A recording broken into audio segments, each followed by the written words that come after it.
Welcome to This Week in Impact, where ImpactAlpha editor David Bank and I break down some of the most interesting impact investing stories of the week. I'm Brian Walsh. It's Thursday, June 20th. Today we have a very special treat. Contributing editor Imogen Rose-Smith joins us for a classic roundtable discussion. We'll cover the backlash to the ESG backlash. Who is colluding with whom? That's all coming up on This Week in Impact. Hi, David. Hey, Brian. How are you? Doing well. And hello to Imogen. Welcome back to the podcast. Thank you. Good to be here. It's great to have the band back together, you guys. Indeed. Well, let's jump right into it. To start us off, last week's antitrust congressional hearing continues to reverberate. While the Republican-led inquiry focused on the alleged collusion of the so-called climate cartel, some are wondering whether the real collusion comes from who stands to benefit from demonizing ESG. David, what's all this about, and what do we mean by collusion? Well, it's funny, as you say, Brian, the pot calling the kettle black or something like that. The charge from the House Judiciary Subcommittee at the hearing last week and in the majority report was that these various entities, from all the way from big asset managers like BlackRock, but down to some smaller asset managers like Arjuna Capital, but also some nonprofits like Ceres and As You Sow, and even pension funds like CalPERS out here in California, were a climate cartel, and they were engaged in decarbonization collusion. And the antitrust violation was that all these entities were working together to enforce or to encourage, I guess, decarbonization by major corporations. The main target was an outfit called Climate Action 100 Plus, which is a bunch of investors who've taken on some of the highest emitting corporations and tried to get them to both adopt and then actually execute kind of decarbonization strategies for their own operations. And so this was the antitrust violation that the House Judiciary Committee's majority claimed the climate action folks were engaged in. But it got everybody thinking, like, well, what's going on the other side? Doesn't it seem kind of interesting that this onslaught of legislation in state capitals, something like 36 states have introduced or passed legislation restricting ESG investing. There's a kind of wholesale legal assault on diversity, equity, and inclusion programs, so-called DEI programs. And there's been a bunch of reporting, as folks may know, that traces this back actually to a coordinated campaign on behalf of some folks who might like to see, climate regulation rolled back or diversity programs rolled back. So, Imogen, from your perspective, who stands to benefit from demonizing ESG and DEI? Well, I mean, it's very obvious on the climate change front, right, that the oil and gas industry, and particularly sort of the domestic oil and gas industry, stands to benefit from demonizing ESG and or rolling back the efforts to enforce clean energy transition and carbon restrictions and so forth.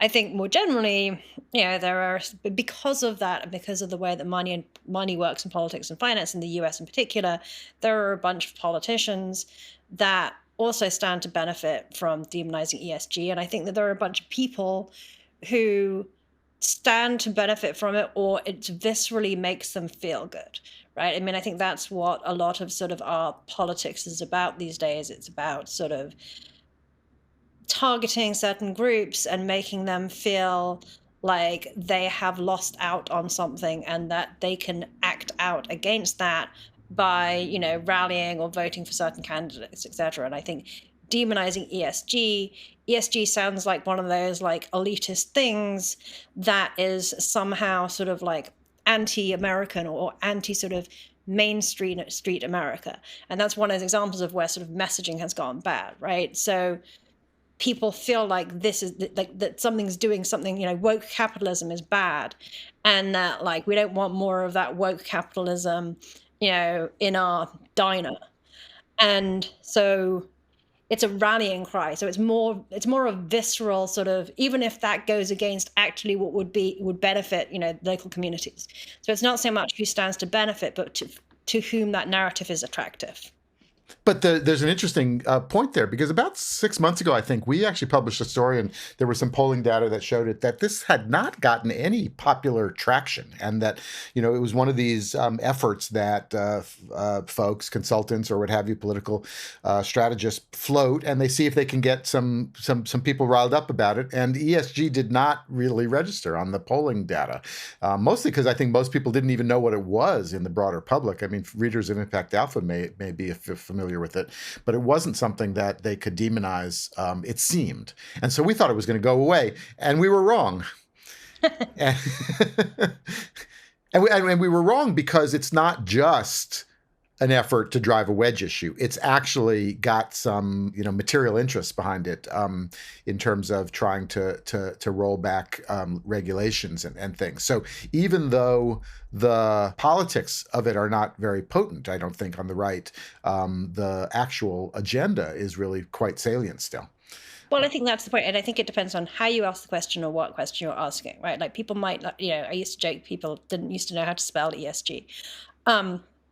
And that might still be the case, but they know, for example, that they don't like Wall Street. Like, you see this a lot with pensions, right? A lot of the pushback against defined benefit pensions is paying fees to Wall Street. And one of the reasons you're seeing BlackRock and Vanguard and people being tied to this anti-ESG initiative is because it's also an anti-Wall Street initiative. And people don't like they don't like this idea of these big rich guys in New York getting rich off the back of their pensions or the back of their hard work. So they may not think about it in terms of ESG, but they're still thinking about it in this sort of like us against them, so mainstream versus Wall Street, sort of small capitalism versus big capitalism kind of a way.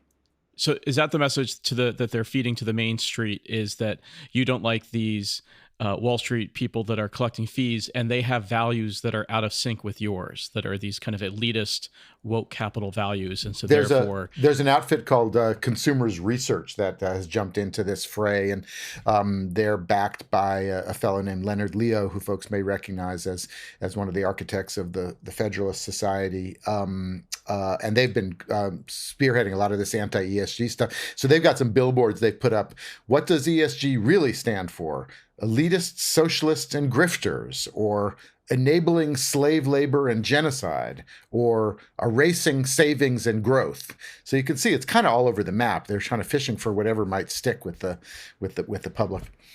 But it's all over the map, but it's kind of saying the same thing. It's like, this is something that is other than you. You don't want this. Like, you don't want this ESG messing with your pension. Like, it's not your values. It's not your community. And again, think about the fact that, like, yeah, a lot of people worked in things like the coal industry and stuff like that. So even if they're retirees today and, their livelihood is not dependent on coal, it still resonates. And importantly, it resonates in swing states. You can't get to, 275 votes, electoral votes, without getting Ohio, Pennsylvania, West Virginia, those types of states. And even more beyond coal, there was hamburgers that in this House Committee's majority report, they charged out of some, by having pulled from some website or email, that the ESG folks wanted to limit everybody to only 1.5 hamburgers a week. Yeah. So take ESG out of that, right? What that says is left-wing people want to limit your American hamburgers. Now, what I think has been coming up, partly as a result of this hearing and related things, is an attempt to actually, reclaim the narrative, as they say, in the sense that don't let somebody else define what it is, but sort of fight back. And so one of the planks that's coming up is, the freedom to invest. Is like, who are you, Republican free market conservatives, to tell me that I can't take material risks into account when I make my investments? And what happened to letting the free market sort out the risks and returns? I think the problem with that is it's fine for you as an individual to do what you want. Where the rubber's going to hit the road is when it comes to, again, ERISA pensions, defined benefit pensions, asset managers, things that can be regulated and where fiduciary duty can be applied. Does anybody think anymore that climate risk is not a material risk? I don't know. We saw at the end of the last Trump administration that they were making a huge push to get ESG out of ERISA, right? And if that that happens. And all of those red states don't think climate risk is a material risk. In fact, you're really not meant to look at it, right? You can't really call it climate change. Even when the insurance companies are pulling out of Florida real estate? Sure, I mean, it's not logical. Like, that's the tension, right? So the tension is, well, there's two tensions. One is like, how do I then, as an investor in, one of these Utah, look at the material risk associated with climate change without running afoul, because they've basically taken out the provisions that say, well, if this is going to fuck with your investing, then you don't have to do it, right? They're saying this is that by using things like contract law and stuff like that, they're making it much harder to sort of overlook this in your daily investing life. So there's two issues. One is, am I really going to be able to look at climate risk specifically, or diversity and other factors in my investment decision making? And that's a problem. And secondly, am I going to go out of my way? Am I going to make any effort to invest in, for example, green investment opportunities? As a fiduciary, I only have a certain bar I have to reach, but then why, I'm basically, I work in government. Why would I go out of my way to take political risk by making investments that I know are unpopular to my state governor or my state legislature, even if they don't prove to be illegal? I'm just not going to do it. So you're going to see a huge retrenchment from that perspective. You are already seeing that. And yeah, well, that's my point exactly. So you've got politically motivated investment decisions depriving state residents and taxpayers of prudent risk management in their public pensions and public treasuries. And so you've got the exact inverse of what these folks seem to be in favor of, which would be preventing government intrusion into the they seem pretty in favor of pro-government intrusion, so long as it's their government intrusion. But yet you're getting the exact opposite of what the Republican Party is theoretically the small business hands-off government party, and it's not that, and it's not favoring risk management in asset management. And that just brings up the other point, which is, when I was coming up, Republicans were also in favor of small business as the sort of foundation of the economy and of Main Street America. And they're now taking off after small business loan programs, trying to, help particularly Black entrepreneurs, make their own start in business. Yeah, and again, I think that's really sad and basically racist, right? Like, it's fine to support small businesses so long as their owners are white and heterosexual. And using civil rights laws to make their case. So there's a sort of topsy-turvy world going on. And I think one of the questions that's coming up for impact investing types is, how strenuously or how vociferously to kind of call this out, and also how to kind of get ahead of the game so that's not just fighting these kind of crazy rearguard battles against misinformation, but actually making the case that these are pro-American investment policies that are rebuilding and stitching together the sort of fabric of the country and the fabric of the economy. What do you think? I mean, I've heard from a lot of people in the impact investing community lately that, ESG was always a clunky term, and I don't think anybody was in love with it as a term. And I think that those who are anti-ESG kind of glommed onto this and said, okay, we can project whatever we want onto this term and help define it to the broader public that wasn't as aware of it. And so they've tried to come after it and tar it in this way and demonize it. And I think that kind of presents an opportunity to say, okay, fine, well, that we were never wedded to the term, we were wedded to the underlying concepts. And I think the underlying concepts come into play, taking into account the material risk of climate change to your investments, taking into account, how you treat your workforce and who is included in your workforce as a material to your business, and also taking into account how your company is governed and what kind of checks do you have in place to ensure proper systems and processes in place to make sure that that you can't have corrupt control of any kind of company. And so if you take away the terminology, and I think there's a very good space to fight from, which is that this is an approach to investing that looks at the long term, that looks to be worker first and support workers, that looks to support communities, that looks to support the environment to preserve it for generations to come, and coming at it from a risk mitigation framework. See, I think what you're saying sounds completely rational and makes sense, which is why you're wrong, right? Like, it's not Like, yes, people don't like the term ESG and it's clunky and whatever, but I get a little bit irritated by the impact, with the impact investment community beating up on ESG. Because the problem is, it's not that the term is a useful bogeyman and it's useful as is woke capitalism. The problem is what they're attacking is exactly the underlying things that you're talking about.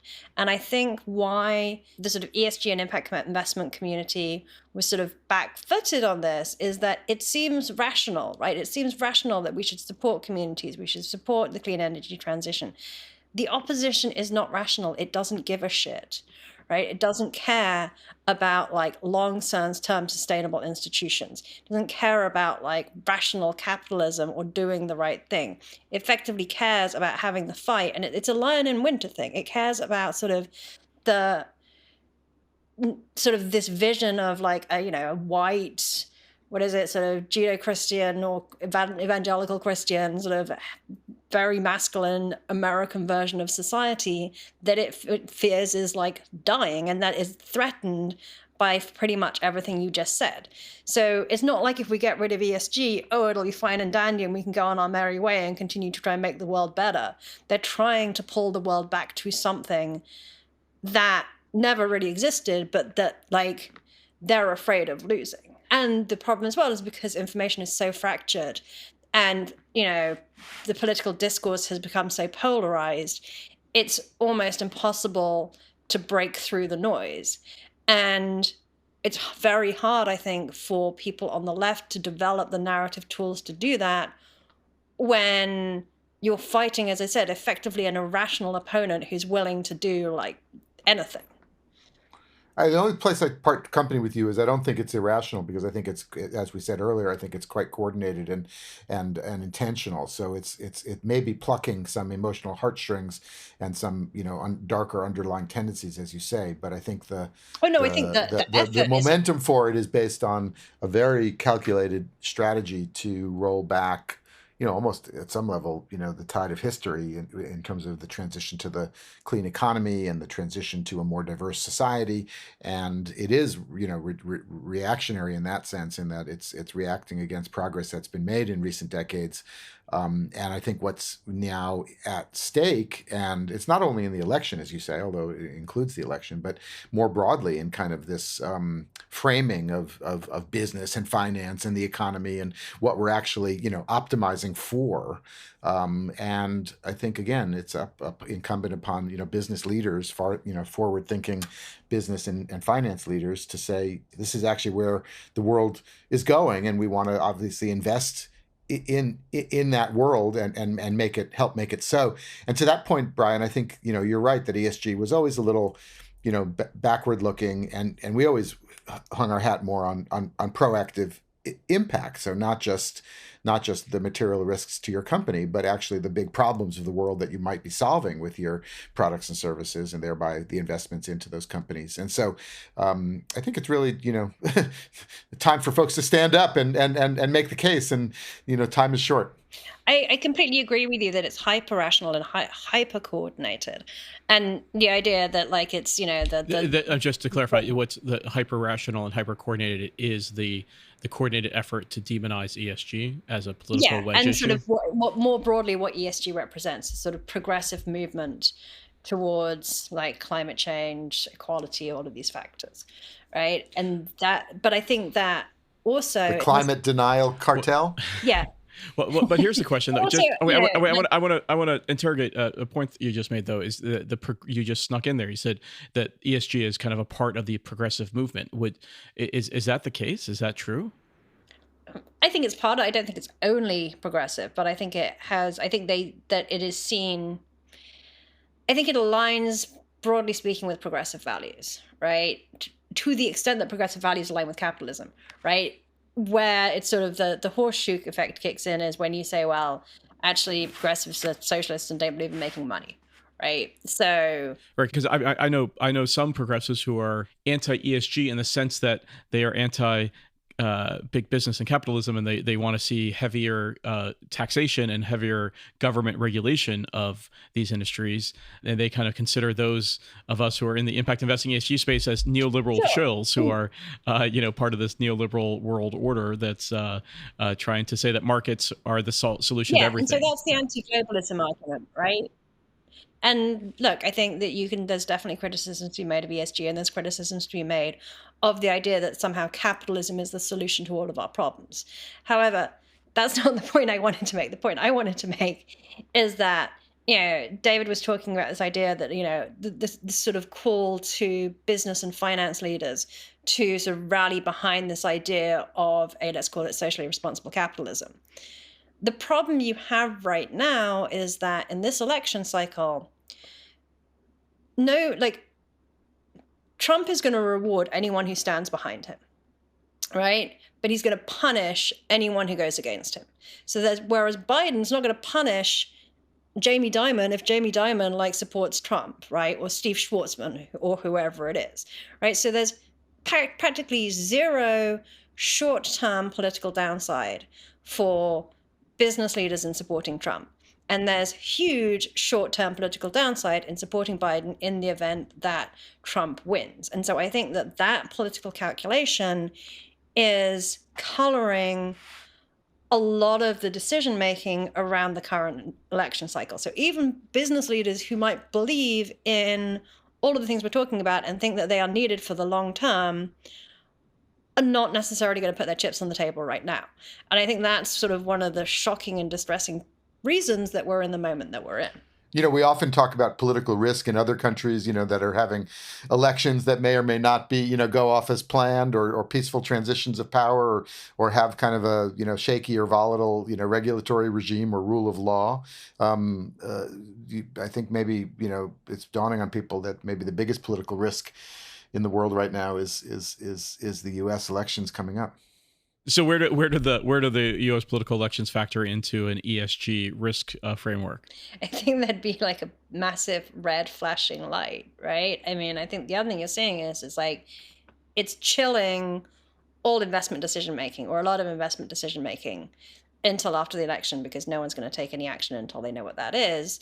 And also, from an ESG business standpoint, it's funny though, because everyone thought that there was this idea that Trump's election in 2016 would be the death knell to ESG. And actually, we saw an increase in ESG and an increase in impact investing over that time. And I think that you will see, and maybe you'll see, you've already seen obviously a rollback of ESG businesses in the US, and maybe you'll see more of that. But I think generally speaking, you actually can't and won't stop that momentum. And I think that the systems shock that a Trump re-election will actually ultimately accelerate change rather than decelerate change. But I think it's going to be a rough 2 to 4 years in getting there. All right, I think that's a good place to leave it for now. That's going to do it for This Week in Impact. Thank you so much, Imogen. Thank you for having me. And thank you, David. To be continued, Brian. Now, David, what's the best way for people to contact us with feedback? After this show, where we might get a bunch, it's at podcast@ImpactAlpha.com. All right. Well, thank you to all of you for listening. If you liked what you heard, please subscribe to this podcast wherever you listen and share it with a friend or colleague. If you want to help out, be sure to rate us and give us a review on Apple Podcasts. It really helps other people find the show. This Week in Impact is a production of Impact Alpha and part of the Impact Alpha podcast network. For more exclusive stories about the world of impact investing and sustainable finance, join other agents of impact by subscribing to Impact Alpha. Just go to impactalpha.com/subscribe for full access. Thanks, as always, to our producer extraordinaire, Isaac Silk. For David Bank and Imogen Rose-Smith, I'm Brian Walsh. We'll see you next week for more Impact.